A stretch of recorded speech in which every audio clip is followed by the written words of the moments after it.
The 5 love languages ये Gary चैंपमैन के द्वारा लिखी गई बेस्ट सेलिंग बुक है। इसमें ऑथर ने लव के ऊपर बहुत कुछ इम्पोर्टेंट लेसन्स बताए हैं जिसको फॉलो करके आप अपनी लव लाइफ सक्सेसफुल बना सकते हो। लोग डिफरेंट लैंग्वेजेस में बात करते हैं मगर लव की लैंग्वेज और फीलिंग्स को एक्सप्रेस करने का तरीका पूरी दुनिया में एक ही है। ऑथर कहते हैं अपनी शादी के इतने सालों बाद मैंने ये रियलाइज़ किया कि लव की 5 इमोशनल लैंग्वेजेस होती हैं। इन 5 को यूज़ करके हर कोई अपने लव और इमोशन का इजहार कर सकता है। मैं यकीन से कह सकता हूँ कि अगर आप अपने स्पाउस की प्राइमरी लैंग्वेज को समझकर उसे बोलना सीख गए तो एक लॉन्ग लास्टिंग और प्यार भरी मैरिड लाइफ के सीक्रेट की चाबी आपके हाथ लग जाएगी। अगर आप हमारे चैनल पर नए हैं तो चैनल को लाइक और सब्सक्राइब करें और आप चाहते हैं कि ये प्यार की बातें और भी कपल्स तक पहुँचें तो जल्दी से इसे शेयर करें। तो चलिए इसे शुरू करते हैं बिना कोई टाइम वेस्ट किए। इस बुक में टोटल 13 चैप्टर हैं। तो शुरुआत करते हैं अपने पहले चैप्टर से जिसका नाम है शादी के बाद प्यार का क्या होता है। एक बार मैं एक आदमी से मिला जिसने मुझसे मेरे प्रोफेशन के बारे में पूछा। जब उसे पता चला कि मैं एक मैरिज काउंसलर और मैरिज एनरिचमेंट सेमिनार्स लीड करता हूँ तो उस आदमी ने सवाल किया, शादी के बाद प्यार का क्या होता है। उस आदमी की 3 शादियाँ हो चुकी थी। उसकी पहली शादी 10 साल तक टिकी, दूसरी शादी 3 साल और तीसरी शादी 6 साल तक। अब अपनी 3 शादियों के फेल होने के बाद वो हैरान है कि आखिर शादी के बाद प्यार कहाँ चला जाता है। उसकी पहली शादी 3-4 साल तक अच्छी चली, फिर उनका बेबी हो गया। बेबी के आने के बाद उसकी वाइफ का सारा टेंशन उसके न्यू बॉर्न बेबी की ओर चला गया। पति को लगने लगा कि जैसे घर में उसकी कोई इम्पोर्टेंस ही नहीं है। जब उसने ये बात अपनी वाइफ को बोली तो उसने कहा कि 24 घंटे नर्स बनकर बेबी की देखभाल करना कोई मजाक नहीं है, बल्कि उसे भी इस काम में उसकी हेल्प करनी चाहिए। अपनी वाइफ की ये बातें सुनकर उसे और भी बुरा लगा और फिर उनके बीच दूरी बढ़ती चली गई। दोनों एक दूसरे को समझ ही नहीं पा रहे थे जिसकी वजह से उनके बीच प्यार जैसी कोई चीज़ ही नहीं रह गई। फिर एक दिन दोनों इस बात के लिए एग्री हो गए कि उन्हें डिवोर्स ले लेना चाहिए और इस तरह से ये शादी टूट गई। उसकी दूसरी शादी शुरुआत से ही अच्छी नहीं थी। सिर्फ 6 मंथ्स की डेटिंग के बाद दोनों ने शादी कर ली थी। उन्हें अपने हनीमून पे इतना बुरा एक्सपीरियंस हुआ कि वे कभी इस बात को भूल ही नहीं पाए। शादी से पहले ये एक रोमांस था और शादी के बाद असली जंग शुरू हुई। फिर जल्दी ही ये दूसरी शादी भी नहीं टिकी और उस आदमी का एक बार फिर से डिवोर्स हो गया। फिर 3 साल बाद वो एक और लड़की से मिला जिससे उसने 2 साल डेटिंग के बाद शादी कर ली।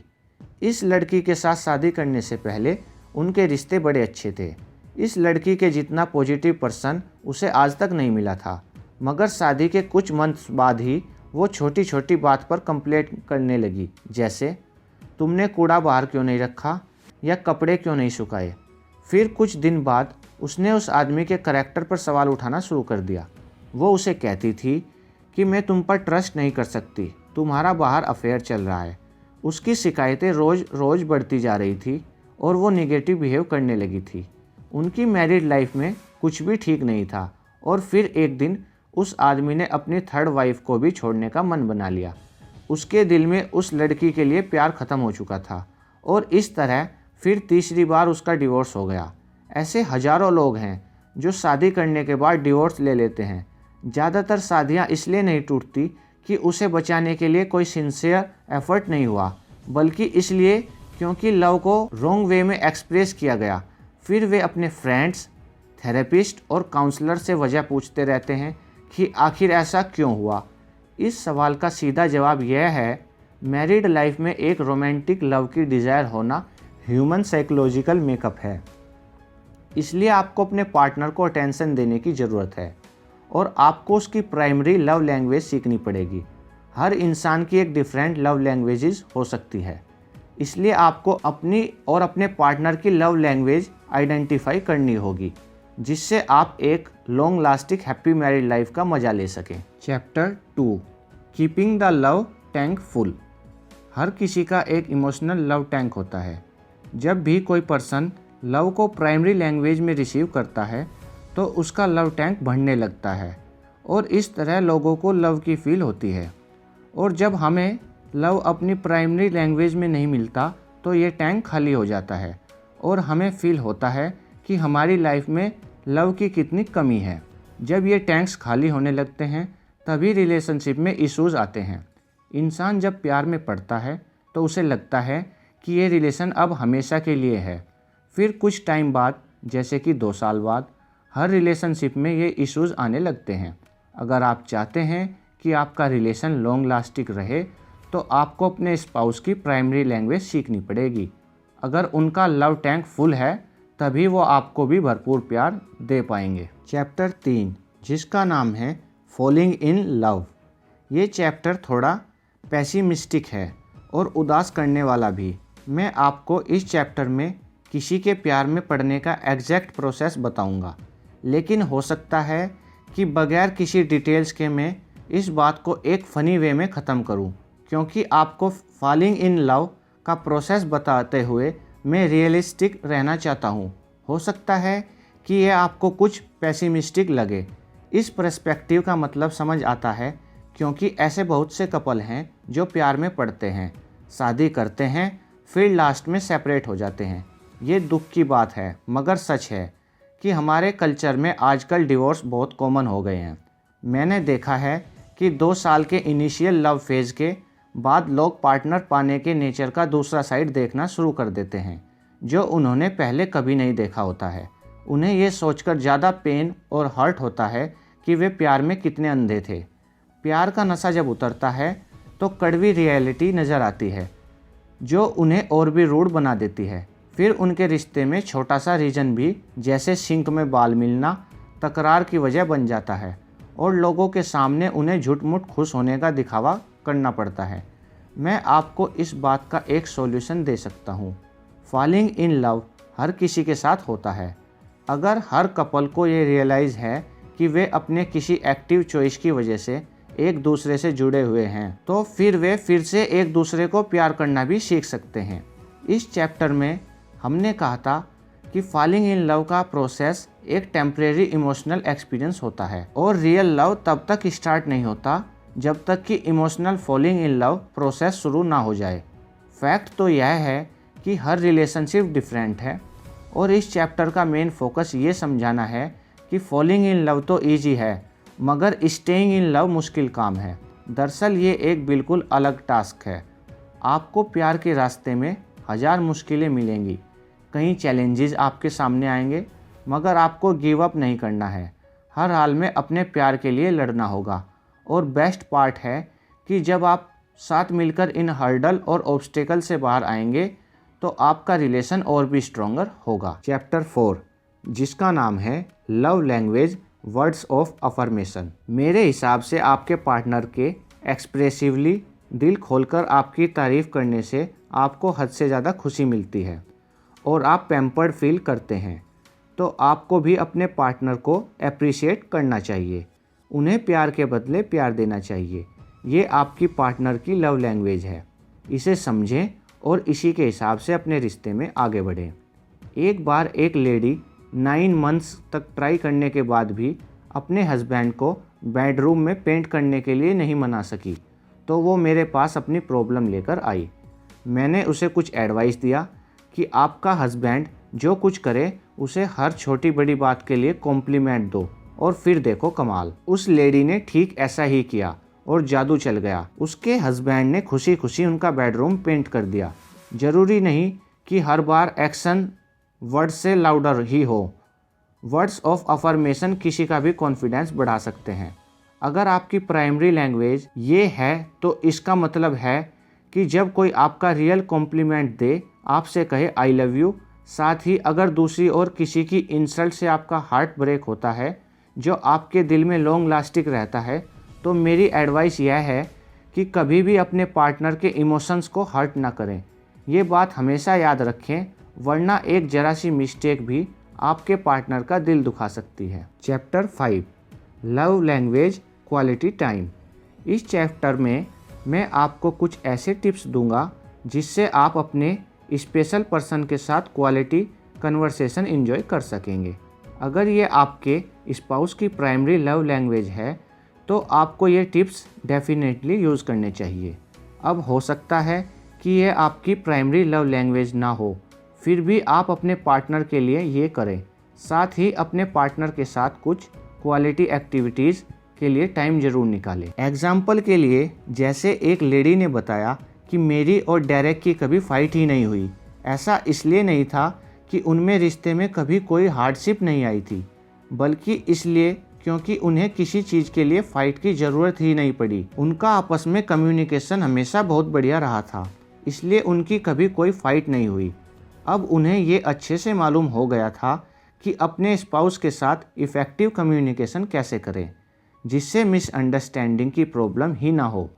किसी भी रिलेशनशिप में कम्युनिकेशन बहुत मायने रखता है। ये आपके रिश्ते की चाबी है। जिसे आप बहुत प्यार करते हैं, अपना हर काम उसके साथ मिलकर करें। साथ में की गई एक्टिविटीज़ को पूरी वैल्यू दें, फिर आपका पार्टनर भी आपको उतनी अटेंशन और भरपूर प्यार देगा।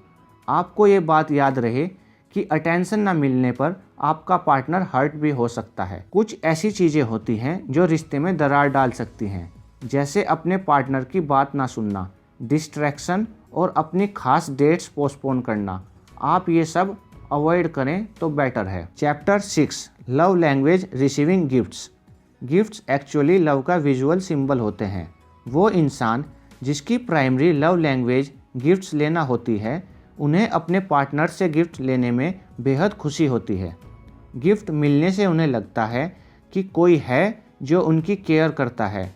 उन्हें ये चीज़ इतनी खुशी देती है कि एक स्मॉल डेली गेस्चर का एब्सेंस उन्हें हर्ट कर सकता है। गिफ्ट का मतलब सिर्फ एक्सपेंसिव चीज़ नहीं है। गिफ्ट वो होता है जो दिल से दिया जाए और उसमें देने वाले की सच्ची फीलिंग्स हो, फिर चाहे ये छोटा सा ही क्यों ना हो, लेकिन आपके पार्टनर को खुशी दे सकता है। अगर आपने उसे दिल से दिया है तो आपका पार्टनर इसके पीछे आपका प्यार और इंटेंशन देखेगा। कभी कभी गिफ्ट देने से आपको अपने पार्टनर की अप्रिसिएशन भी मिलती है, और जैसा कि हमने पहले कहा, अगर ये आपके पार्टनर की प्राइमरी लव लैंग्वेज है तो अपने पार्टनर को गिफ्ट देकर खुश करते रहिए।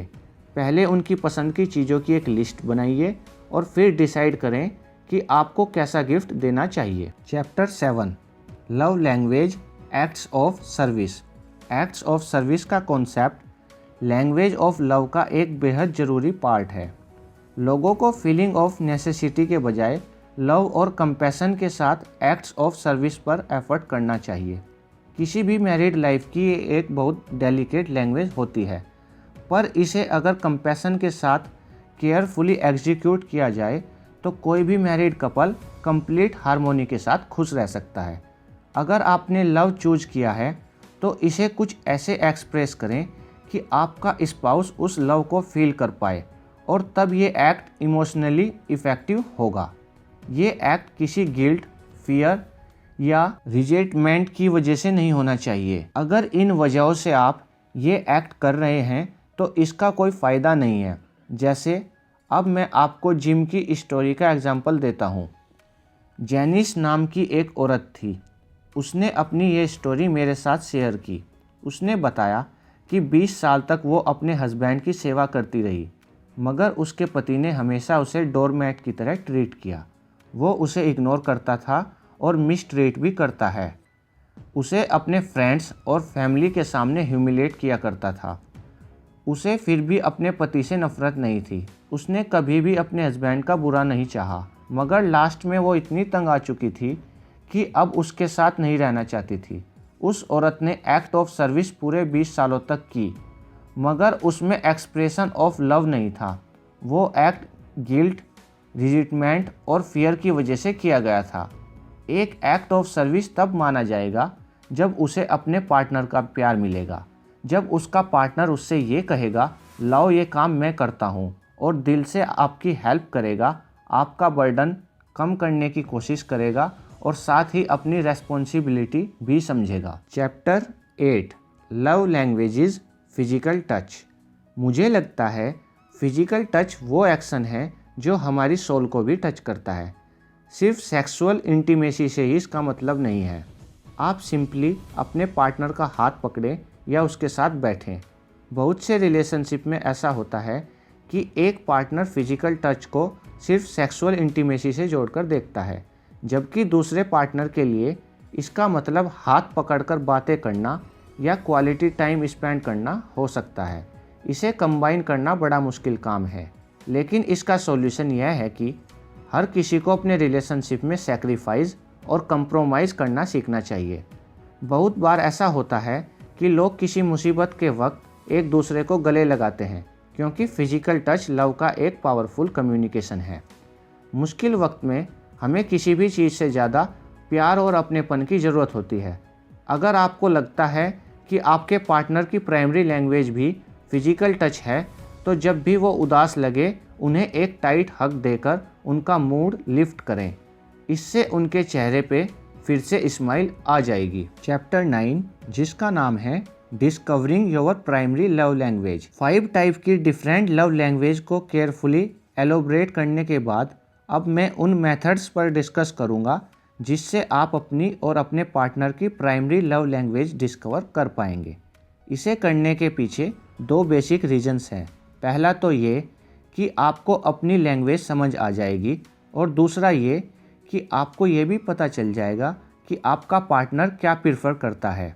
मैं यहाँ बॉब की स्टोरी बताना चाहूँगा, जिसे लगता है कि फिजिकल टच थ्रू इंटीमेसी के साथ साथ वर्ड्स ऑफ अफर्मेशन उसके लिए प्राइमरी लव लैंग्वेज है।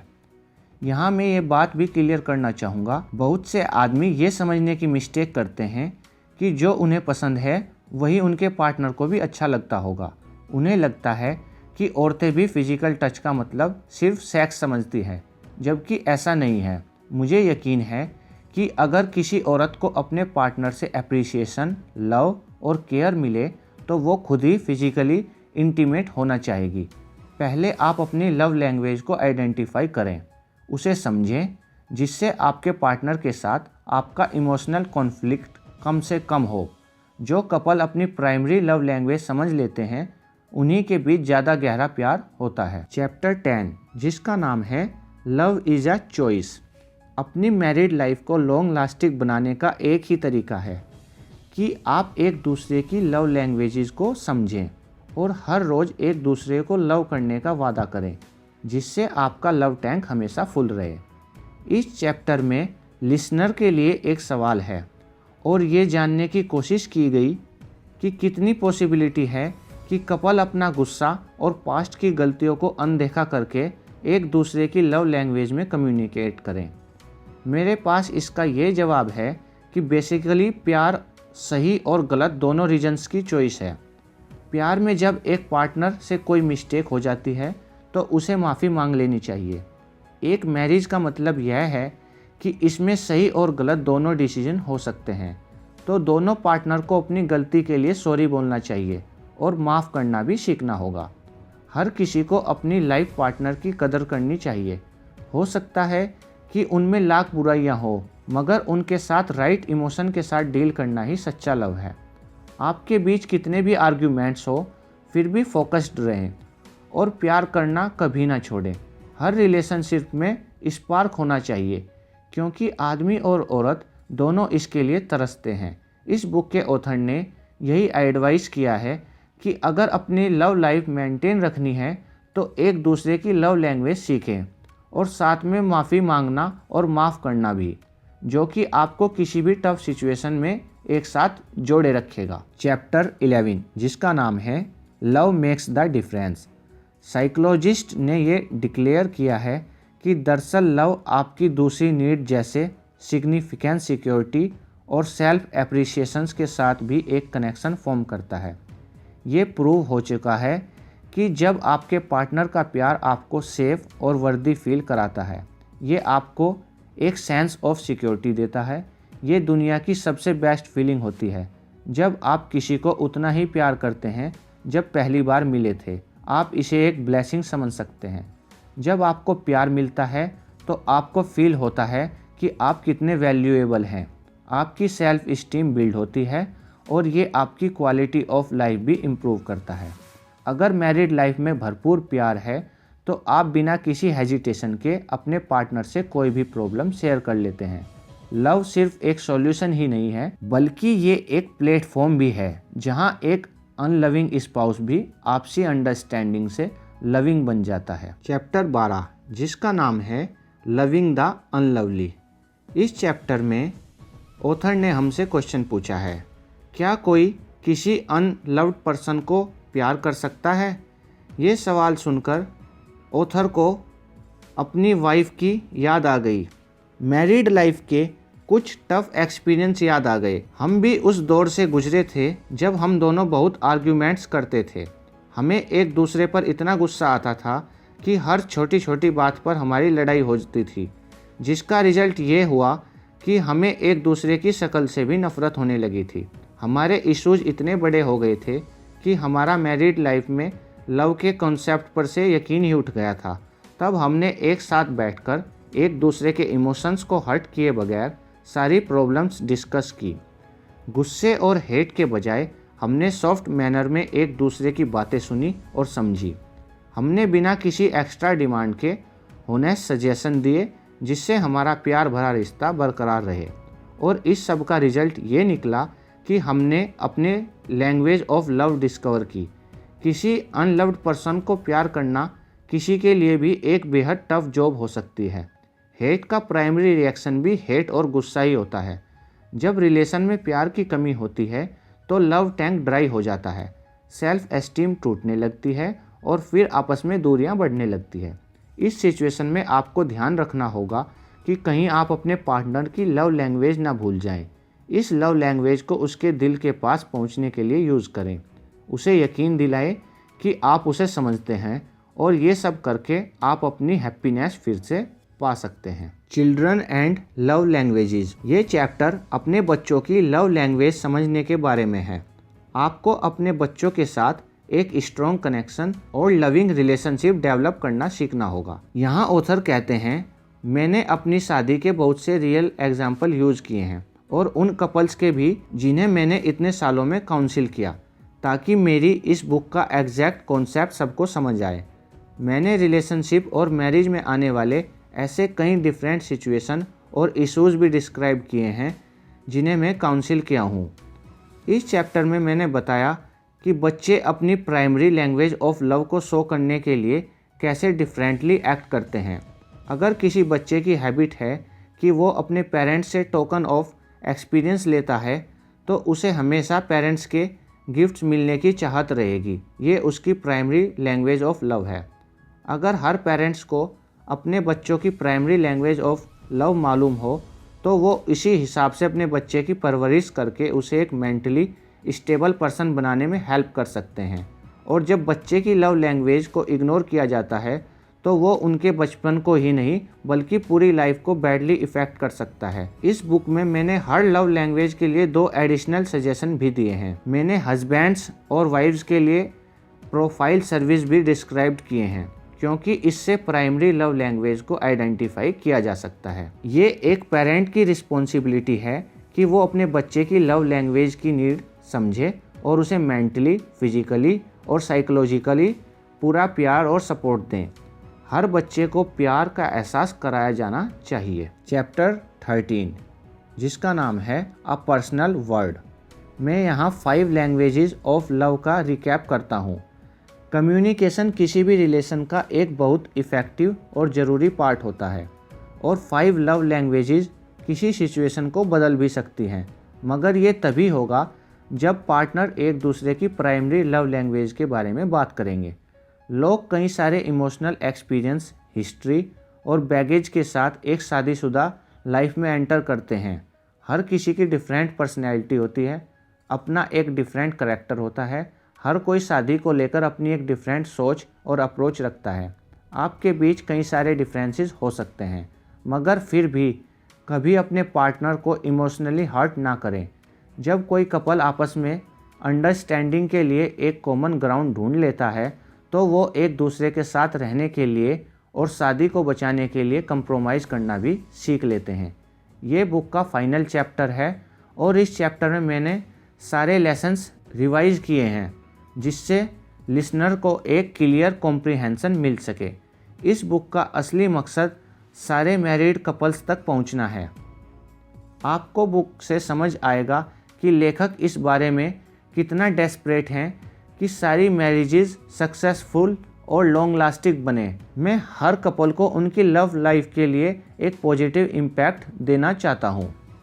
आखिर में हम यह डिस्कस करेंगे कि हमने इस समरी से क्या सीखा। द 5 लव लैंग्वेज लव के बारे में एक ग्रेट स्टोरी है जो आपकी रिलेशनशिप स्ट्रॉन्ग बनाती है। प्यार एक ऐसी चीज़ है जिसे फील किया जाता है। इसके लिए अपने पार्टनर को स्पेस और टाइम दें, उन्हें इम्पोर्टेंस दें और उन्हें स्पेशल फील कराएं। मैं यही सजेस्ट करूँगा कि अपने पार्टनर की लव लैंग्वेज डिस्कवर करें ताकि आप भी उसे सीखकर उनसे उनकी लव लैंग्वेज में बात कर सकें जो उन्हें ढेर सारी खुशियाँ देगा। आप अपने पार्टनर से कैसे प्यार का इजहार करते हैं, इस बात पर ध्यान देने की ज़रूरत है। और अगर आपके पार्टनर को आपसे कुछ शिकायतें हैं तो उस पर गौर करें, एनालाइज करें कि वो आपको किस तरह बिहेव करते देखना चाहते हैं। मैरिज में एक रोमांटिक लव की डिज़ायर हर ह्यूमन के साइकोलॉजिकल मेकअप में डीपली रूटेड होती है।